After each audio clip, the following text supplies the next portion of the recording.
When a CEO stepped outside his office on a snowy night, he never expected to find a shivering little boy waiting for him. But when the boy whispered, "Sir, my mother didn't come home last night," the CEO dropped everything and followed him through the storm. What he discovered changed both of their lives forever. Stay with us, and don't forget to subscribe to USA Drama 2.0 for more heart-touching stories. The snow fell in gentle waves over the city, covering the streets like a soft white blanket. It was almost closing time at Harrington Enterprises, one of the tallest and brightest corporate buildings downtown. Inside, the warm glow of office lamps still shone through the glass, reflecting off the icy world outside. Jonathan Hayes, known to most simply as Mr. Hayes, the CEO, leaned back in his chair, rubbing his temples. His day had been long and emotionally draining. Meetings, deadlines, negotiations, it felt endless. He finally shut his laptop, stood up, and walked toward the lobby. The moment he stepped outside, the cold winter air kissed his face, sharp and crisp.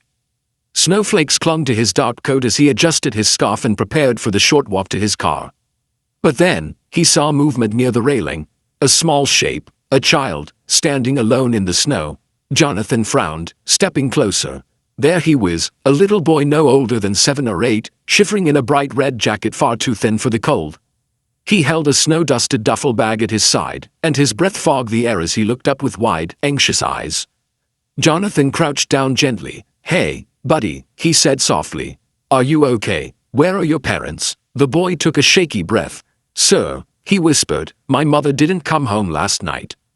Jonathan's heart tightened. The child continued, voice trembling, "I waited and waited, but she never came. I don't know where she is. I went to the police station but they said they were busy. They told me to wait, but I got scared." Jonathan slowly reached out and held the boy's hands. They were ice cold. "What's your name, son?" "Malik," the boy whispered. "And where do you live?" Malik pointed down the snowy street. "I walked here because I remembered my mother once said that strong people work in tall buildings. So, I thought maybe someone here could help me." Jonathan felt something shift deep in his chest.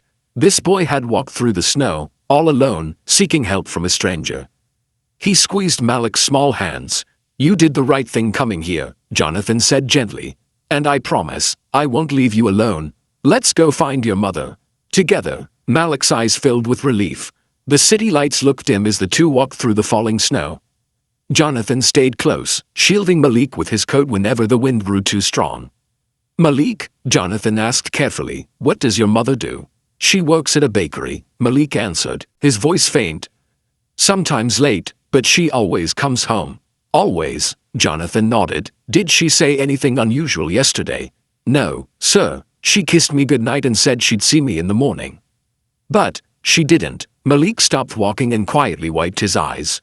Jonathan crouched again. "You're very brave," he said. "Most children wouldn't walk out alone in the cold.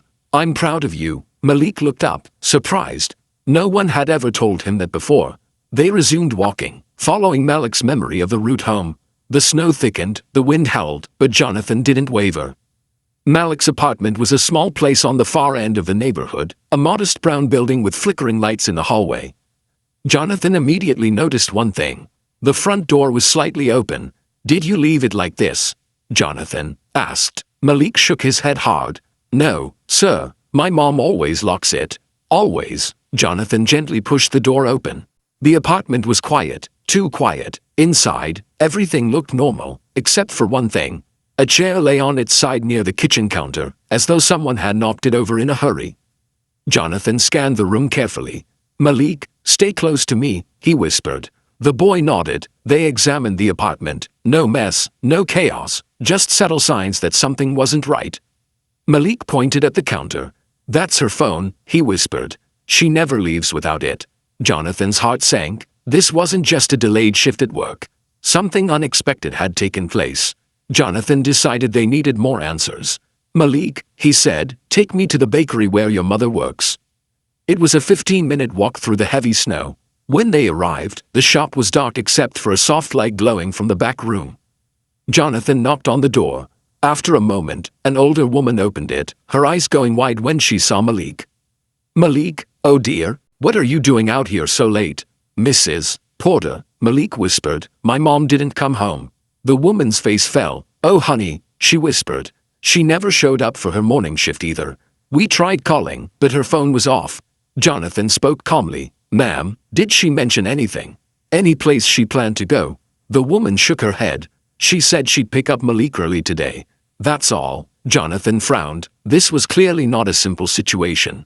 But then Mrs. Porter hesitated. There was something, she said slowly. Last night, after closing, she stepped outside to help someone who said they needed directions. I didn't think much of it, but she never came back inside. Jonathan exchanged a look with Malik. This was their only lead.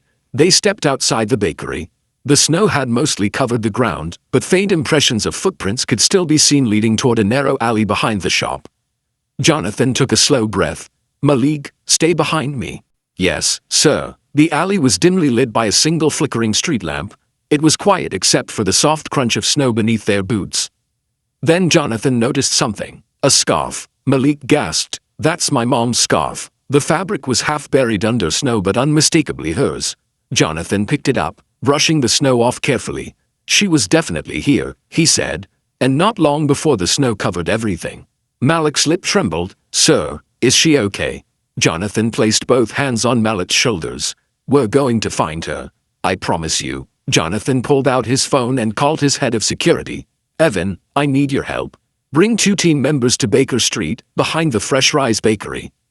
Within minutes, 2 SUVs rolled quietly into the snow-covered alley. Jonathan's security team stepped out, instantly scanning the surroundings. Malik stared in awe. Sir, you brought all these people. Jonathan smiled gently. You needed help. So I brought help. The team quickly found something Jonathan had missed. A small notebook near a dumpster, damp but readable. It was Malik's mother's handwriting. Inside was a list of deliveries, notes, and a final line. Man outside asked for help. Said he was lost. I'll be right back. Jonathan closed the notebook. They now knew the direction. With the help of security's flashlights and tracking skills, they followed the faint trail leading from the alley toward a construction site a few blocks away. The snowstorm had grown stronger, but Jonathan refused to turn back. Sir, Evan said, we can continue while you go home and rest. It's freezing. Jonathan shook his head. No, I stay with Malik. Malik looked up at him, grateful and relieved. They reached the construction site's gate. It was strangely ajar. Snow swept inside as if someone had passed through in a hurry. Evan motioned for silence. The group carefully entered. After several minutes of searching, Jonathan heard something. A faint sound, a voice, weak, calling for help. Malik froze. That's her, he shouted. Jonathan held his hand. Stay behind me. They followed the sound to a lower level of the unfinished building. And there, leaning against a concrete wall, was Malik's mother. She looked exhausted, frightened but unharmed. Mom, Malik cried, running forward. She wrapped her arms around him, tears falling into his hair. Oh my baby, I'm so sorry. I'm so sorry. Jonathan stepped back, feeling relief wash over him. Malik's mother looked at him, still holding her son tightly. Thank you for bringing him here. Thank you for not giving up. Jonathan shook his head softly. He's the one who didn't give up. He's brave, and he loves you. The security team escorted Malik and his mother safely to their apartment. Fresh locks were installed, and new heating was arranged since the old system barely worked. Jonathan handed Malik a warm blanket and kneeling down, said, You did everything right today. Malik smiled shyly. I wasn't scared because you were with me. Jonathan felt a warm tug in his heart. You're welcome, Malik, and remember, if you ever need help again, you know where my office is. Malik nodded quickly. Yes, sir. Jonathan stood and prepared to leave, but Malik ran after him. Sir, Jonathan turned. You saved us. Jonathan smiled gently. No, Malik, you saved your mother. I just followed your courage. A week later, Jonathan invited Malik and his mother to his office. He offered her a stable job at his company's cafeteria, with consistent hours and benefits. Malik received a full scholarship to a nearby private school funded through the company's foundation. Tears of gratitude filled his mother's eyes. Why are you doing all this? She whispered. Jonathan replied quietly, because no child should have to walk alone through the snow looking for help. Not while I'm here. Malik hugged him tight. From that day on, Jonathan Hayes became more than a CEO. He became a guardian figure in Malik's life. In Malik, he grew up believing that kindness is stronger than hardship, and that even on the coldest nights, compassion can light the way home. If you love this emotional story, don't forget to like, comment, and subscribe to USA Drama 2.0 for more heart-touching and inspiring stories every day.